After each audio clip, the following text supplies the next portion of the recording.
ইলিশ মাছ কখনোই খাইতে মজা না। বড় ইলিশই তো ভালো, পিস বড় বড়। বড় ইলিশ মাছ মজা না। তো বেড়ালে জানে খাই। মাছের ভিতর থেকে বেরোইব তখন ভালো লাগবে। আর না পরে ফেলান নাকি ধোয়ার পরে? ধোয়ার পরে পিস বলবো না, তারপরেও একটু থেকে দিয়েছিল নিতেছে না। এই তো নামে যখন পিসটা টান দিলে তেল দেয় পরে আমি কি করতাম। ওই যে পিঠটা, ওই যে ওইখানে পিঠটা পর গলাইলে যত দ্রুত সম্ভব এগুলারে সিস্টেম করে আপনি একটু মোড়াই না বলুন। কত পুকুর ছিল, শোল মাছে বিশ্বাস করবেন না, আমার খাই গেছিলাম না। পরে আঙ্গার আব্বা কয় কি খেয়েছে আমি তো আব্বা দেহ কত বড় একটা শোল মাছ। একটা রিলস বানানো যাবে।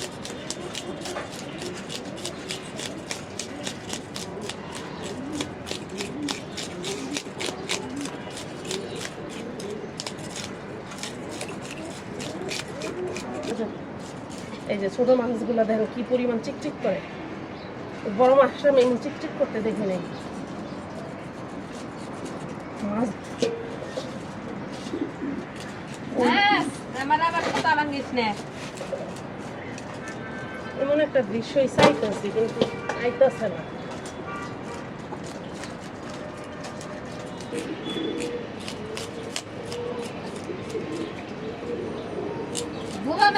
যেমন আমার এই হাতে ব্যথা করতেছে জোগাড় মধ্যে, তেমন আমার কোমর।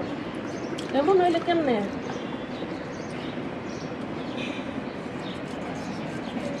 সকালে নিচে যায় ব্যায়াম তো তাজা মাছ এসিনে না আল্লাহ আসবো। আপনি দেখেন কি করে খালি তামসা। কোন থেকে ধরছে সিপ দিয়ে ধরেন মাথার মধ্যে। উপরে সাইডান কতটি? উপরে সাইডান, মাথার উপরে সাইডান, নাহলে পিছলা খাইবো। হ্যাঁ সাইড করাই দেন। হ্যাঁ এবার টিপ দিয়ে ধরে নাহলে কিন্তু তো মারবো, পরে হাতটা কাটবো।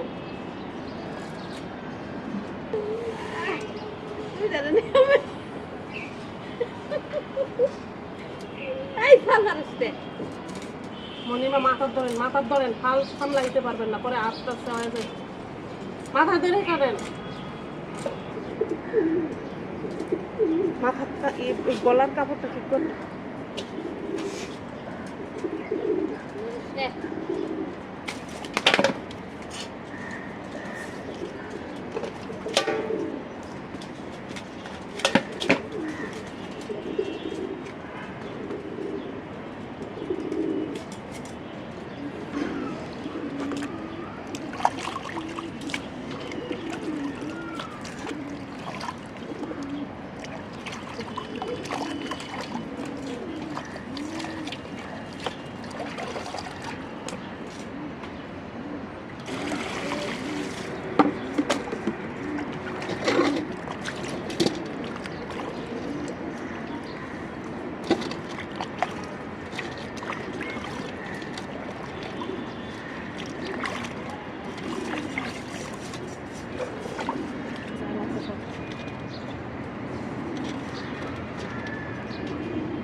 মাছ কিছু বানাইতেছি।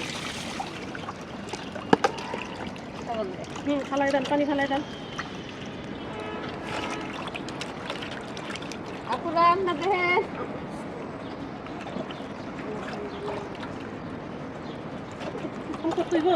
নিজের কোনো বুদ্ধি নাই।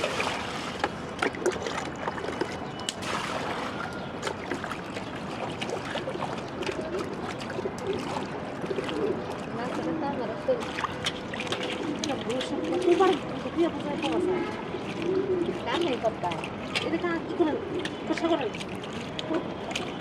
বুঝছে